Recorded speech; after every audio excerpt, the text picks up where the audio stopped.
Se están conmemorando 70 años de la Universidad Pedagógica que nace como Universidad Pedagógica Nacional Femenina, producto del decreto 197 de 1955. De hecho, desde mi perspectiva, la Universidad Pedagógica está cumpliendo 98 años, no 70. Uno dice, siempre un poco como entre serio y broma, es que ambos momentos en que surgen esas dos institucionalidades son contextos donde los gobiernos nacionales son más bien conservadores. La misma Francisca Radke, digamos, era una mujer conservadora, digamos, una mujer católica, representaba el acceso, digamos, de la profesionalización de las mujeres, digamos, a la educación superior, así hubieran antecedentes, pero es una cosa, digamos, muy progresista. Eso efectivamente marcó la universidad en un inicio y su carácter femenino. Sin embargo, pues hubo resistencias para que los hombres habitáramos la universidad pedagógica a lo largo de los años 60. El movimiento pedagógico nacional, que sabemos, digamos, va a ser muy fuerte, digamos, de la década de los 80, aunque tiene sus antecedentes, digamos, también los historiadores siempre buscamos allá que todo tiene siempre, nada comienza de cero, venían procesos regionales, tal. Igualmente, así haya también discusiones de hasta dónde terminó ese movimiento pedagógico nacional, comienzos de los 90, unos ponen diferentes hitos, muchos de esos procesos también continuaron y luego se van a retomar con la Expedición Pedagógica Nacional de comienzos del siglo XXI, es decir, hay varios hilos, yo creo que todavía ameritan, digamos, además de estos trabajos de conjunto que existe sobre la historia de la universidad, como toda historia podemos volver, digamos, sobre temas particulares, y ahorita informalmente charlamos también con Absalón, hay trabajos de grado, monografías, tesis de maestría de egresados de nuestros departamentos, bueno, de sociales, de maestría en educación, que están retomando, digamos, aspectos específicos de esta historia, en particular con el movimiento estudiantil, pero, digamos, es clave, yo creo que quería señalar eso porque parece tan anecdótico cuando la gente desde fuera dice la piedragógica. Entonces, de todos modos, claro, o sea, más allá es que de todos modos el escenario, tal vez aquí por tener este campus tan pequeño, cualquier estornudo afecta allí a los bancos que quedan por acá cerca, entonces también esa visibilidad, pues hay que reconocer también que tiene una historicidad y pues digamos, una complejidad de determinantes de que pase ello. Empatando con algo que plantea Alfonso, es que el pedagogo en esencia es una persona de avanzada, es revolucionario, ¿no? Cuando tú eres convenio, didáctica magna, 1635, la educación pública, en ese siglo XVII era una educación a contracorriente. Imagínate, proponer una universidad, una escuela que fuera patrocinada por el Estado, que efectivamente fuera universal, que fuera gratuita, que fuera mixta.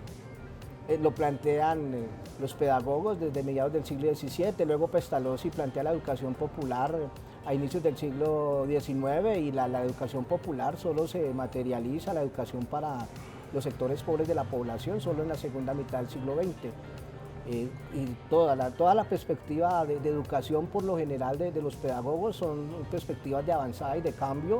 y yo creo que en eso la pedagógica ha sido un ejemplo. Sí, las posturas de la Universidad Pedagógica siempre han sido posturas de reivindicar cambio, de transformación y democratización de la escuela. Ahora, hay dos puntos que me gustaría tocar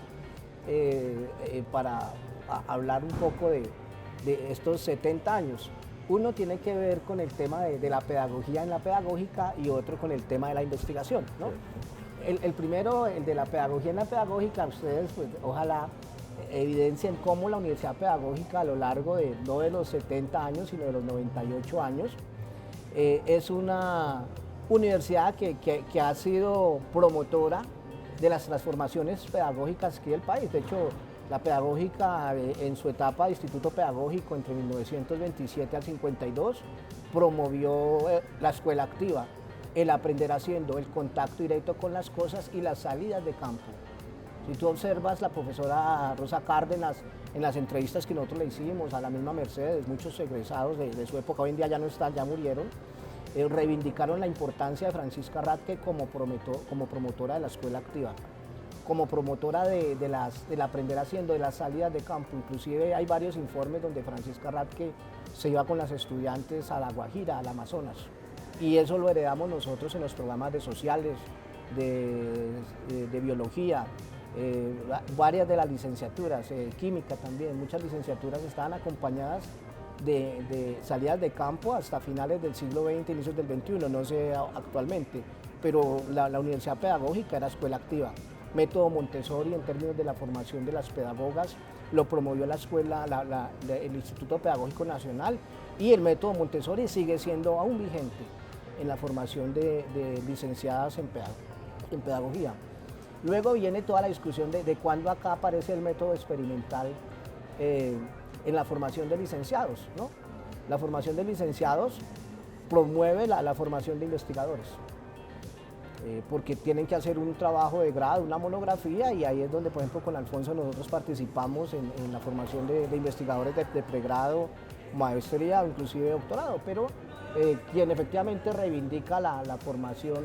de investigadores, o ante todo el método experimental, aparece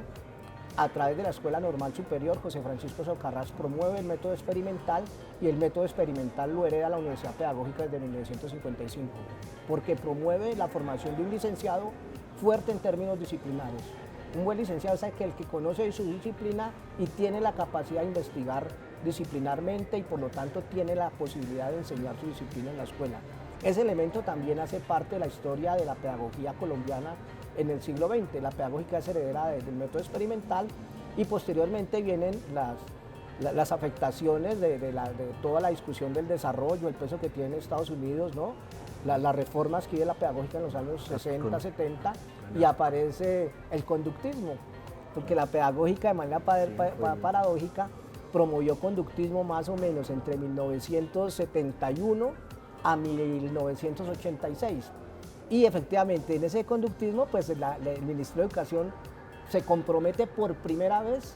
en la educación secundaria a través de los INEN y los CITAS. Y detrás de esa visión de tecnología educativa, ¿no? Está la Universidad Pedagógica. La Universidad Pedagógica forma los primeros cuadros directivos docentes de los colegios INEN a nivel nacional, con la Universidad de Antioquia. Entonces la pedagógica participó y promovió conductismo. El conductismo no ha desaparecido en la escuela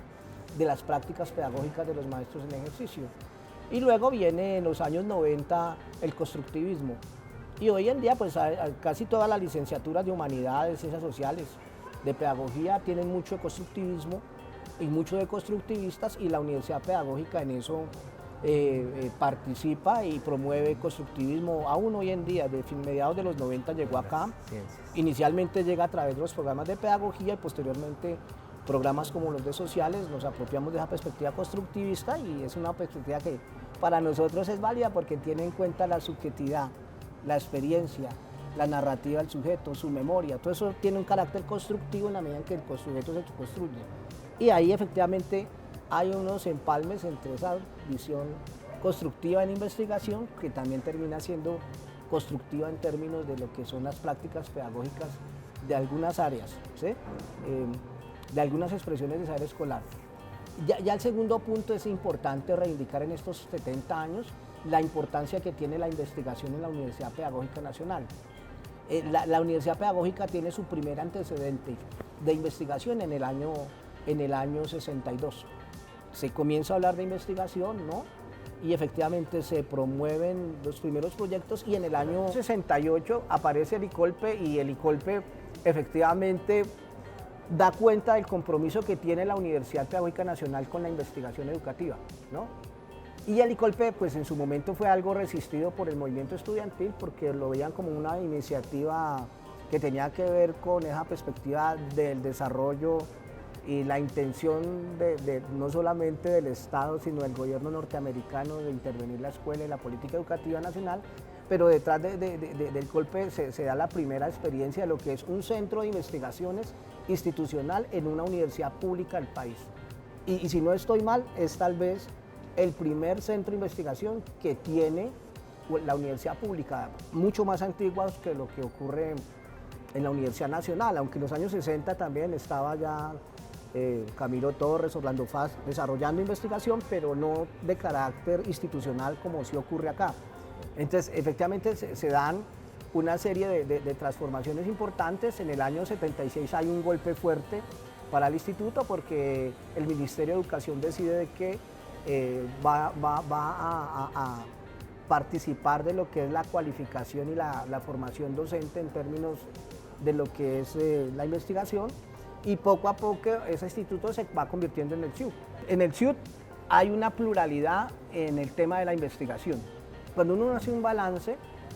el CIUT efectivamente se convirtió, yo diría, en un motor de la investigación, tanto a nivel institucional de la pedagógica como a nivel nacional, porque muchos de nosotros egresamos de la universidad, pero efectivamente el paso por el CIUT nos marcó, o el paso por esa experiencia institucional de formación en pregrado o en las maestrías de investigación efectivamente marca y ha afectado de manera positiva a nivel nacional la investigación educativa. Bien, en el marco de este panorama tan completo que nos ha hecho Absalón, yo quiero hacer de pronto algo un poco heterodoxo, pero que pasa, digamos, un poco desde mi experiencia, cómo, digamos, eso se ha vivido, digamos, esos cruces entre lo pedagógico y lo investigativo, el contexto, digamos, más amplio. Y es claro, yo estoy totalmente de acuerdo con Absalón, digamos, la pedagógica en cada momento presentaba lo que aparecía más progresista como en pedagogía, como pues toda la escuela nueva, todas las pedagogías Montessori, y en esos 60, especialmente 70 y comienzos de los 80, plenos 3 años, 4 de los 80, pues toda esta ímpetu, digamos, de las tecnologías educativas, del conductismo, que visto desde esa coyuntura de época, especialmente desde las políticas públicas en educación, pues parecía algo que iba precisamente a garantizar, digamos, una eficacia, una mayor eficiencia en ese momento de masificación de la educación. Ya en el caso mío, yo entro a finales de los 70 y entonces me toca, buena parte de mi formación fue, digamos, behaviorismo. La universidad se enorgullecía de que varios de sus profesores venían de la escuela de Tallahatchie, de haber casi directamente allá con los conductistas de Estados Unidos, y pues veía uno muchos cursos de psicología, del aprendizaje, bueno, conductismo venteado. Pero también esos finales de los 70 y comienzos de los 80, ya de este periodo así, decíamos, de agitación social, y algunos de nosotros nos acercamos, por ejemplo, desde la educación de adultos y la alfabetización, a toda esta perspectiva de la educación popular. Entonces era paradójico porque nosotros estábamos de pronto en los barrios haciendo educación popular, pero algunas cosas prácticas las hacíamos casi con criterio conductista, planeando objetivos, bueno. Igualmente, ya luego, digamos, yo me vinculo a la universidad a mediados de los 80, se está viviendo un momento muy clave que aquí quienes han hecho la historia de la universidad lo señalan, que es un periodo de reformas, tanto de una reforma al interior de la universidad, que permite, yo creo que dos cosas, que ahí sí creo que no se han sido documentados. Uno es esa centralidad de la investigación en la formación, pero también esa con la incorporación, digamos, del CIUB ya estaba, pero con la incorporación de varios investigadores del CIUB a la docencia en la universidad, es como un perfil ahí que yo veo como de una universidad ya no solamente docente, sino docente investigativa, que tiene como varias consecuencias, lo que señalaba Absalón, que lo vimos, digamos, en cuerpo propio, y es que ya en la formación también este componente investigativo va a ser muy fuerte, pero acá lo que yo quiero señalar es que en esa reforma, no recuerdo si comenzó 84, 85, 86, en que se vio la importancia de un área de formación común, que es donde nacen todos estos cursos de educación y sociedad, educación, economía y política, educación y cultura, que era como la necesidad de que ya el futuro docente no solamente fuera muy bueno en el manejo de asuntos pedagógicos y didácticos, sino que también tuviera una comprensión de la relación de la educación con la sociedad, con la economía, con la política. Creo que fue muy clave porque también permitió que o se incorporaran o tomaran también una mayor presencia varios, digamos, personas, que ya también lo decía Absalón, que se formaron como investigadores sociales, incluso, digamos, en la Escuela de Sociología de la Nacional, creada por Faz Borda y Camilo, profesores como Gonzalo Cataño, Parra, que fue Rodrigo Parra, Rodrigo Parra, Vizcaíno, Michel Vizcaíno, varios que pasaron el mismo, aquí tuvimos a Alfredo Molano como investigador del CIUB, entonces quiero conectar eso con lo de los 70 años, de lo de los 100 años también de Falborda, entonces varios de que habían sido formados, como lo dice Absalón, con un criterio de investigación, de campo, de manejo de información, de fuentes, digamos, entre los historiadores, y no solo, digamos, especulativo, va a jugar un papel muy clave porque ya estas generaciones, digamos, como la misma Absalón y otros más jóvenes, en ese periodo, pues tenían una formación también que los acercó a los campos, digamos, de otras disciplinas sociales como la antropología, la sociología, la historia, y eso también va a tener que ver con que en esos 80, finales de los 80, hay una proliferación también de la oferta de posgrados de la universidad, que si bien tenía esos antecedentes que señalaba Absalón, de que esa primera hubo hasta una escuela de posgrados, ¿no? Al comienzo de este periodo donde estaba sociología de la educación y otros posgrados que ya no existen, de currículo, entonces ya yo percibo que de los años mediados de los 80 y finalmente de los 90 para acá, van más de la mano, digamos, la formación de profesores y la investigación de los docentes de la universidad, porque al comenzar ya el siglo XXI, pues está también toda la política nacional, digamos, de fomento, digamos, o de organización de la investigación en torno a grupos de investigación. Entonces muchos de los grupos de investigación, como el de aprendizaje de sujetos y nuevas narrativas, en ciencias sociales, y en ciencias de las ciencias sociales, surgen en 2000, 2001, 2002. Paideia había nacido incluso en el 98, 99, y así en toda la universidad.